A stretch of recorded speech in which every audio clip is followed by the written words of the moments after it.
Hey beauties, welcome back to my channel. Today I am finally going to do another shop my stash video. This is where I pick out things that I already have in my collection instead of using a bunch of new things, and I do a tutorial with it. I wanted to do something a little bit more fall inspired. I have been telling you guys I was going to use the Born to Run palette from Urban Decay for a while now, so I finally pulled it out.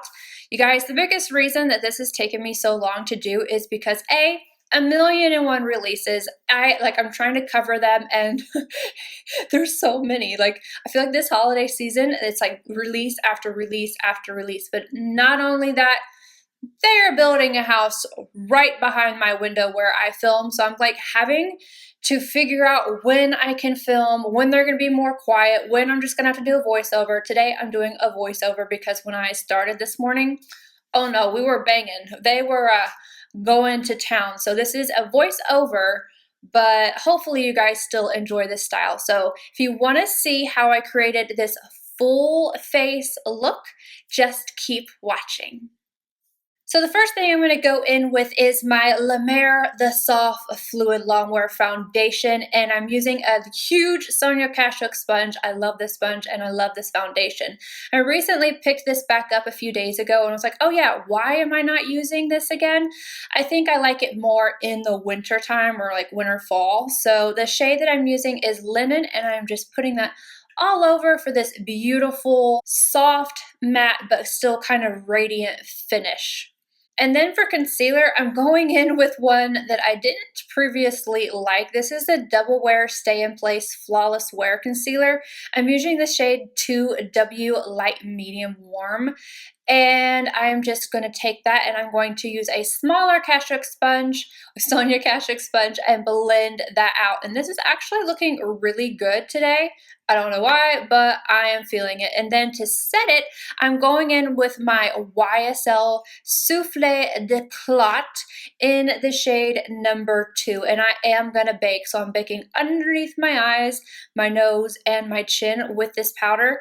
It is a slightly radiant powder, but not radiant enough to really accentuate anything, and I think it looked really nice. To set the rest of my face, I'm using my large powder brush from Sonia Kashuk, and I am using the La Mer pressed powder. Instead of going in with the translucent, I'm using the shade Light 12 because I don't want to lighten up my foundation too much. And again, this kind of gives a radiant matte finish. And instead of buffing this into the skin like I would a loose powder, I'm going in and I'm kind of pressing this into the skin instead. After I've got my entire face set and I've baked for a few minutes, I take my Wayne Goss number 2 and I dust off the bake. So everything underneath my eyes, off my nose. I kind of have to really buff on my nose to get the product out of my pores, because my pores will sometimes collect on, especially the left side of my nose. I have to like dig them out. I know that's disgusting, right? But who cares? For bronzer, I'm going in with an oldie but a goodie. This is the Tom Ford bronzing powder, the original gold dust, so not the ultimate formula, and I'm using a Zoeva 126.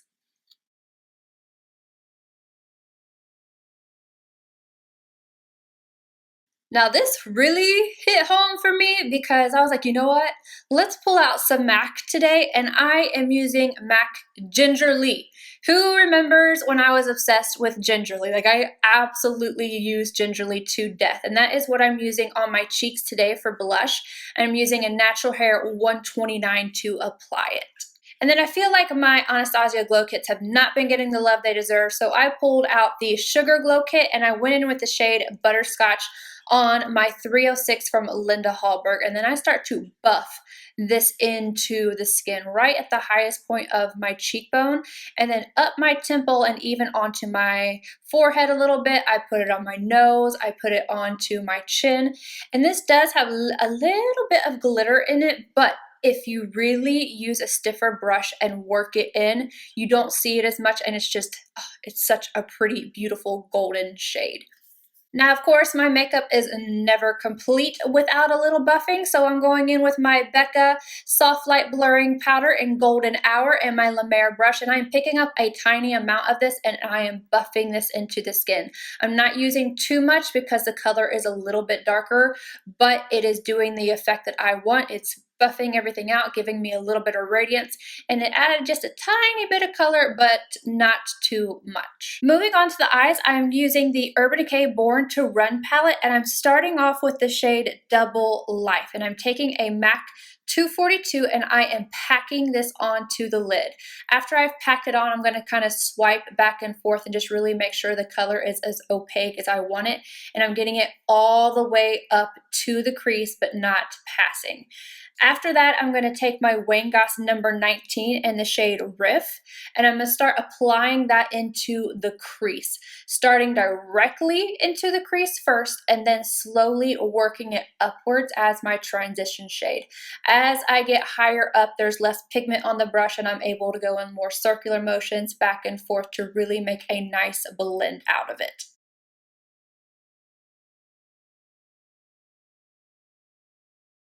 I am then also going to take that same brush and same color, and I am going to work that right along the lower lash line to kind of smoke it out a little bit.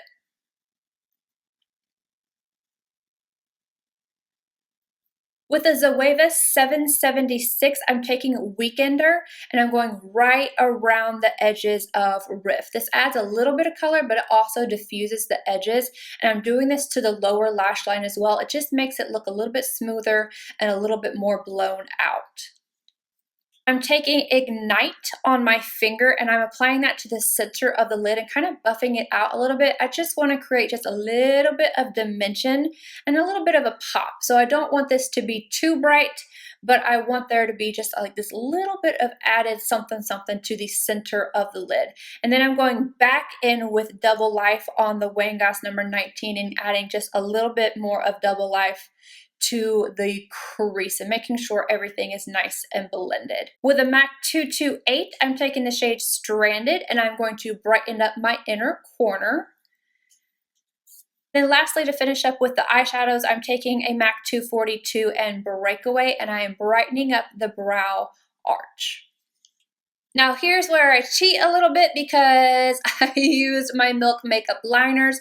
I could have used something else for the top, like my NARS Via Veneto or anything, but I used on the top, I used a CEO for the inner rim, and then down below, the only other one that I have that is like a Shop My Stash because it's older is discontinued. It's from MAC. It's the chromographic pencil. So I went back in with this, and this is the shade BCC Milk Makeup Long Wear Gel Liner.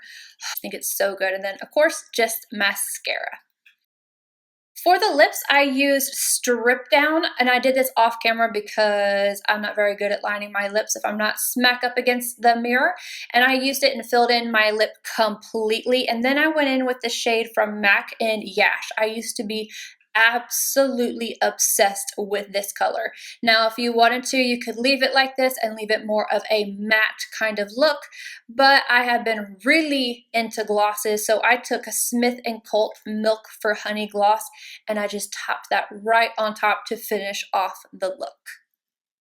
And this is it. I hope you guys enjoyed this look. Let me know if you did by giving a thumbs up. Subscribe if you're not already, and I'll see you guys in my next video. Bye, guys.